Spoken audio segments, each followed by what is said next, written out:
I am a nymphomaniac. I will answer all your questions. Subscribe to the channel, like it, and leave a comment. This will greatly help the development of the channel. Thank you. How many men have you had? Initially, I was the kind of nymphomaniac who preferred to be only with her partner and have sex with him several times a day in various places. But after I tried it with 3 people, I started changing partners every 3 to 4 days. At the moment, I am 27 years old and have had more than 400 guys and about 50 girls. What problems have you encountered leading such a lifestyle? What was the most memorable experience in bed? There are no particular problems. I am very confident in myself and don't really care when I hear negative remarks about me. The only thing that bothers me in everyday life is the uncontrollable desire to have sex.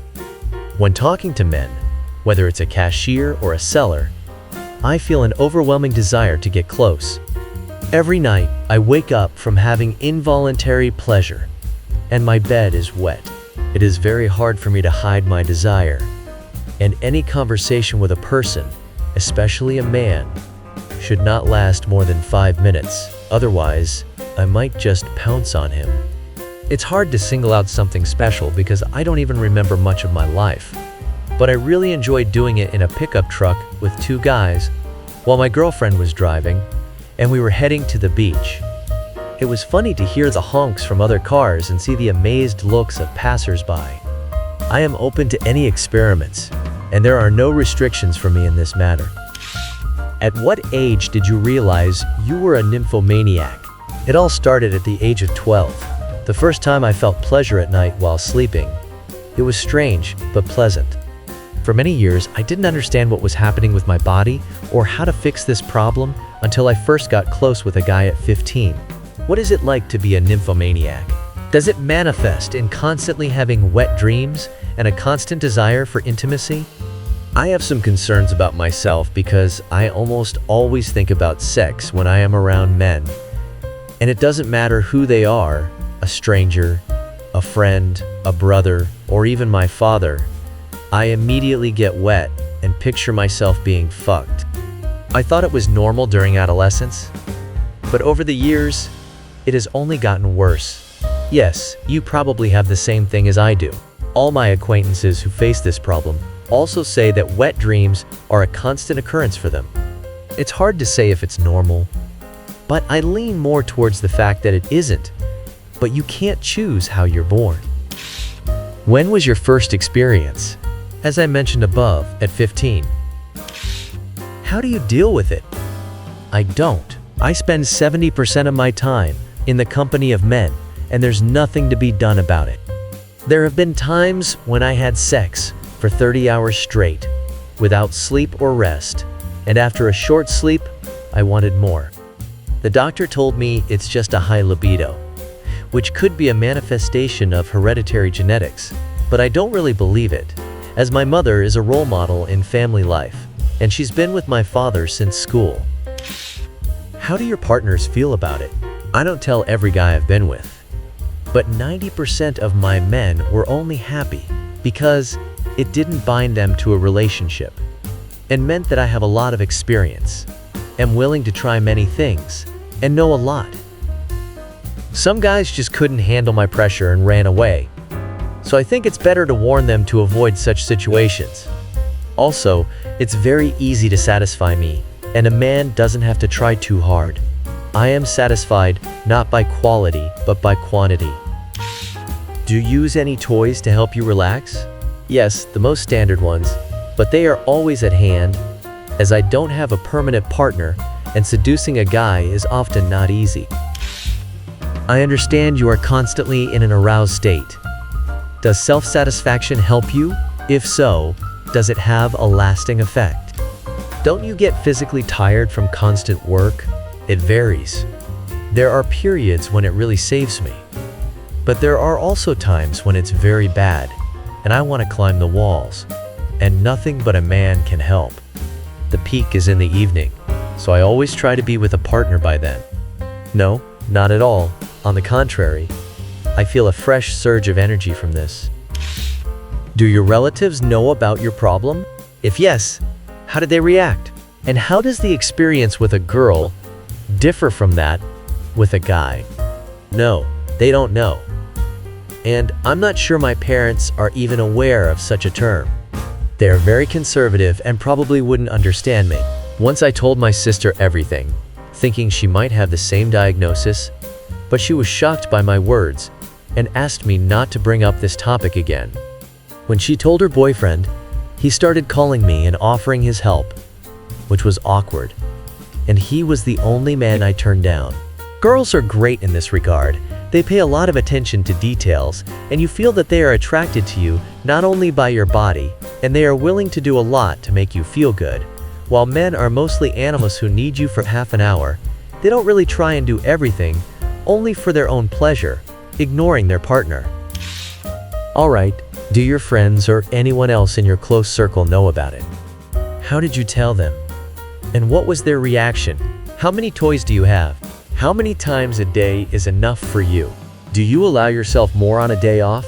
How do you choose a man? Oh yes, my friends are aware and constantly tease me about it. They always ask me to tell them how my day went and often ask for advice.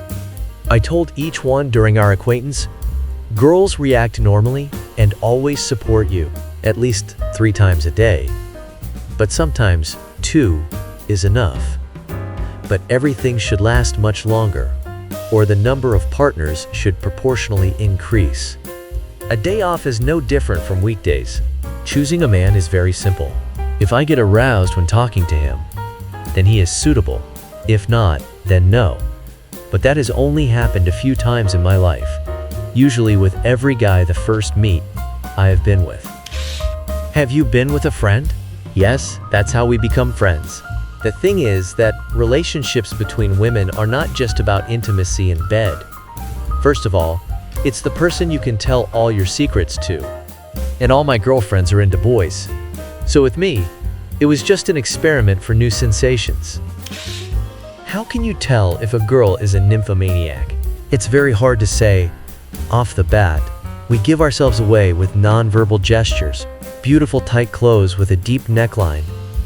We are always in the company of men and always keep something in our hands. Personally, I always try to touch a person to feel their energy and get aroused.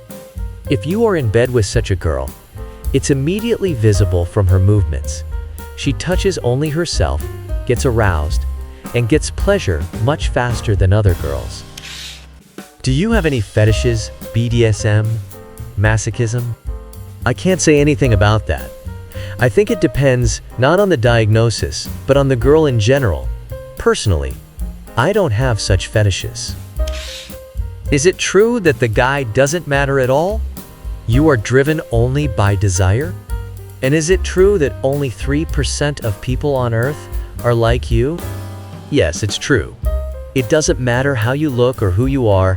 As I said, the number of guys is important to me. I don't follow statistics, but I think there are indeed very few of us. And if you want to spend a night with such a girl, you definitely need to spend time searching for her. I also heard that frequent partner changes are due to his inability to withstand our pressure, as we are very active and it becomes difficult for men. But I can't say for sure. I think every guy is a nymphomaniac, especially from the age of 14. But seriously, how often do you have to satisfy your need outside the home?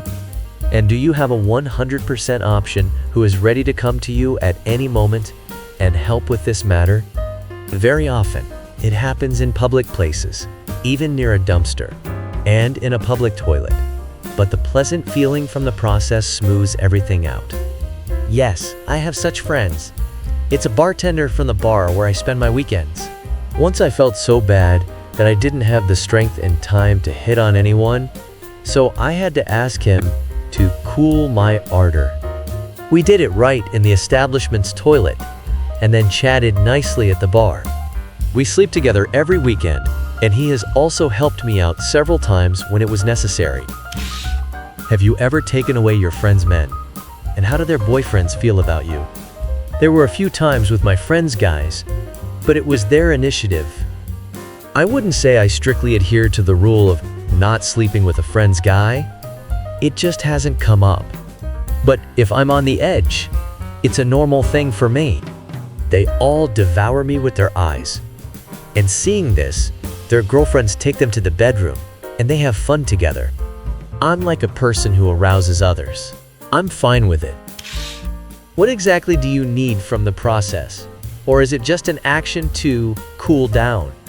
If you have a high libido, does it mean you can reach full satisfaction much faster than other girls?